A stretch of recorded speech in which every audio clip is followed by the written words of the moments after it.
Bienvenue dans la cuisine de Casabena pour de nouvelles recettes. Aujourd'hui, je vous prépare une recette de sponge spécial débutant que vous allez réussir à 100%. C'est des sponges qui sont ultra moelleux, croustillants à l'extérieur et moelleux à l'intérieur. Allez, c'est parti pour la recette. Aujourd'hui, je vais vous préparer des sponges pour débutants. Donc, c'est des beignets faciles à réaliser avec peu d'ingrédients et je vais vous donner le dosage exact pour pouvoir les réussir à 100%. Alors, cette recette, je vais avoir besoin de 500 g de farine. Donc, c'est 500 g de farine type 45. Vous pouvez aussi utiliser la 55, ça marche aussi. Il nous faudra de l'huile pour la friture, 5 g de sel, 5 g de sucre, 11 g de levure chimique et 10 g de levure boulangère instantanée. Alors je vais y mettre du sucre parce que ça va apporter donc une jolie dorure à ces beignets. Il ne faut pas trop en mettre, juste 5 g c'est suffisant pour 500 g de farine. Et je vais y mettre de la levure chimique. La levure chimique va permettre à ce que le beignet ne soit pas trop huileux. Et je vais avoir besoin de 350 ml d'eau tiède, donc de l'eau tiède, ni trop froide ni trop chaude, pour pouvoir réaliser mes sponges. Pour réaliser mes sponges, je vais utiliser un robot pétrisseur. Vous pouvez bien sûr réaliser la recette à la main. D'ailleurs, j'ai une autre recette sur YouTube de sponges où je les réalise à la main. Donc cette fois-ci, ça sera au robot. Donc je vais déposer 500 g de farine donc, dans mon bol. Ensuite, j'y ajoute les 5 g de sel que je vais mettre sur le côté. Les 11 g de levure chimique que je vais mettre aussi sur le côté. 10 g de levure boulangère, donc c'est de la levure boulangère instantanée qu'on met directement dans la farine. Si vous n'avez pas celle-ci, il faudra d'abord faire activer la levure dans de l'eau et ensuite l'ajouter au mélange. Et l'équivalent de 5 g de sucre en poudre que je mets sur la levure. Ensuite, je vais creuser un petit trou de cette manière. Et je vais déposer l'eau, mais juste la moitié du verre. Et j'active le robot sur vitesse lente pour mélanger le tout.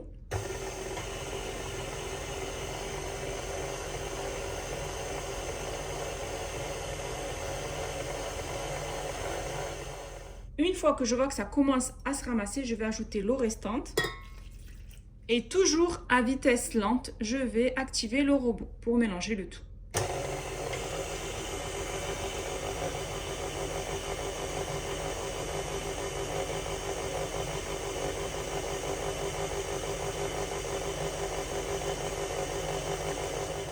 Donc comme vous pouvez le voir, on obtient une pâte qui est vraiment collante, que l'on ne peut pas ramasser. Donc il faut obtenir vraiment cette consistance.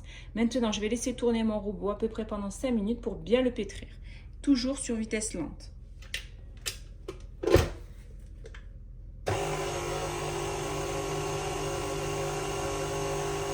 Après avoir pétri la pâte pendant à peu près 5 minutes sur vitesse lente, maintenant je vais mettre vitesse rapide, le temps à peu près de 10 à 20 secondes, pas plus, juste pour que la pâte se ramasse.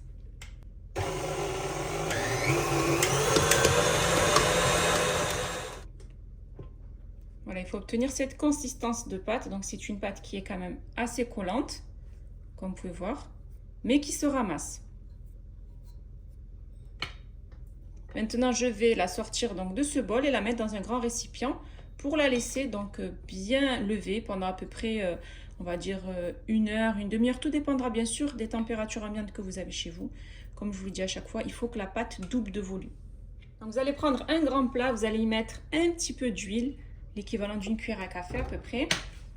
Vous allez badigeonner l'huile bien sur tout le plat de cette manière. Et avec votre main qui est huilée, vous allez déposer la pâte que vous venez de pétrir et vous allez badigeonner avec un petit peu d'huile sur le dessus, de cette manière. Donc c'est une pâte qui est quand même assez collante. Et ensuite on couvre bien donc la pâte de film alimentaire.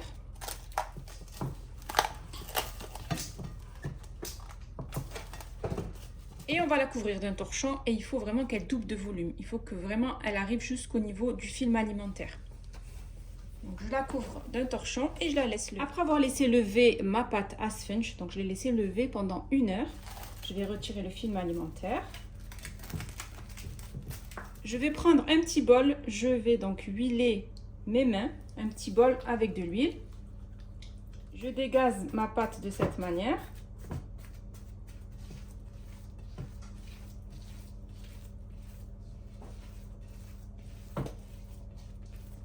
Je prends un plateau que je vais huiler aussi, un petit peu. L'équivalent d'une cuillère à café.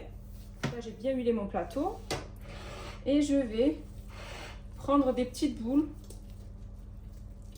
Vous pouvez les peser si vous voulez, mais on va dire à peu près de la taille de la paume de votre main. Après, c'est vous qui choisissez si vous voulez faire des gros sponges ou des petits sponges. Pour moi, je prends le gabarit de la paume de ma main.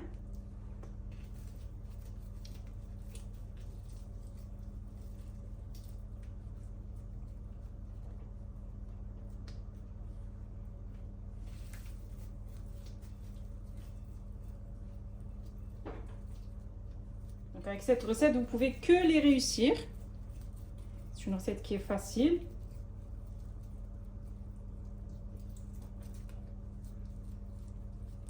Donc n'hésitez pas à mettre de l'huile sur vos mains pour pas que ça accroche.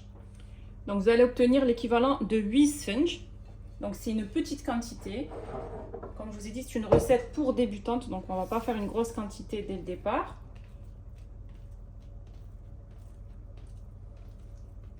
Ensuite, je les couvre de film alimentaire pour pas qu'elles sèchent. Et maintenant, je vais faire chauffer ma friteuse et une petite poêle à côté. Donc je vais vous montrer comment procéder pour la cuisson. Donc pour la cuisson, c'est très simple. On prend une petite poêle, on met un petit peu d'huile et on prend une friteuse et là, on la remplit bien d'huile. Donc comme c'est une recette pour débutants, je vais vous montrer pour la cuisson. On va faire cuire beignet par beignet pour que vous puissiez le réussir du premier coup. Donc la friteuse, on la fait chauffer sur feu assez fort et la poêle sur feu doux. Donc la petite poêle, pourquoi? C'est pour nous aider à faire gonfler le sponge dans un premier temps et ensuite il terminera la cuisson dans la friteuse. Alors cette fois-ci, je prends un bol et j'y mets de l'eau, donc de l'eau froide. Et je vais bien mouiller mes mains avec l'eau froide. Donc on mouille nos mains avec l'eau froide pour nous aider à former les sponges. Ensuite, je prends donc de la pâte. Je vais creuser un trou au centre et je vais l'élargir. Une fois que vous l'avez bien élargi, vous venez le déposer sur la petite poêle.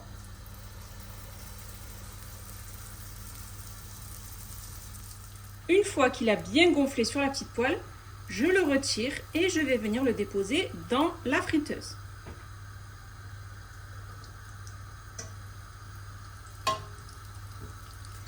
Donc on les fait cuire un par un pour bien les réussir.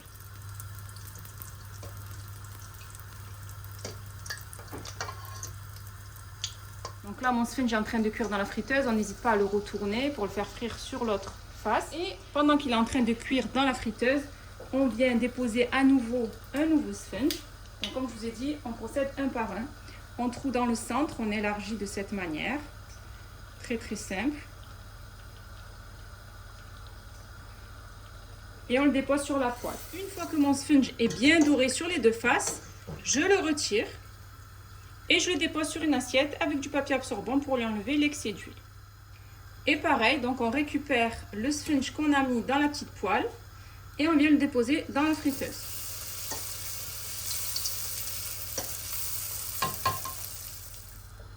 Donc je vous montre à nouveau, on prend donc un petit peu d'eau qu'on dépose sur nos mains de cette manière. On prend notre pâte à sponge, on vient la trouver au centre. Et on l'élargit. Et on la dépose dans la petite poêle. Pendant ce temps, on retourne notre sponge. Donc la poêle sur feu doux et la friteuse sur feu moyen. Ensuite, une fois que notre sponge est bien doré, on le retire. On le dépose, donc, comme je vous dis, sur une assiette avec du papier absorbant. On récupère le sponge qui est dans la poêle. Vous avez vu, il n'est pas trop cuit. Et on le dépose dans la friteuse.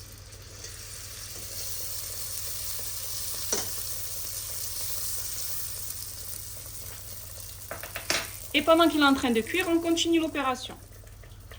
Donc je mouille mes mains avec de l'eau. Je récupère donc de la pâte.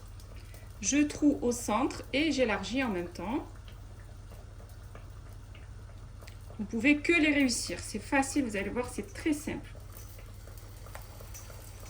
Ensuite, je les dépose donc sur la poêle. Et pendant qu'il est en train de gonfler donc sur la petite poêle, je viens retourner celui-ci pour le faire cuire sur l'autre face. Donc procédez un par un si vous êtes débutante. Si vous avez l'habitude de les faire à ce moment-là, vous allez prendre une poêle un peu plus grande ici pour en mettre 2 ou 3 et les faire frire en même temps.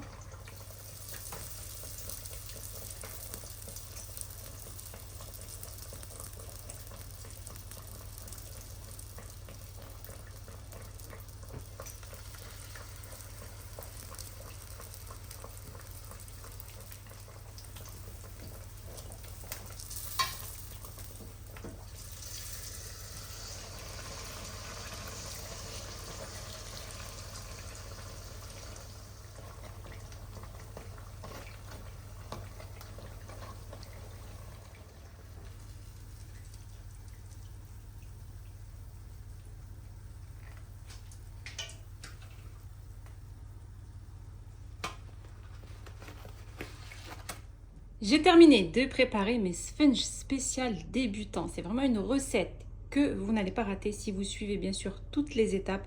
C'est une recette simple, rapide et délicieuse que je vous conseille de réaliser accompagnée d'un bon thé. Si vous avez aimé cette vidéo, n'hésitez pas à la réaliser, à la partager autour de vous, à mettre un pouce bleu et surtout à vous abonner à ma chaîne en activant la cloche pour ne rater aucune de mes recettes. Mes sponges spéciales débutants sont prêts et il ne reste plus bien sûr qu'à les déguster.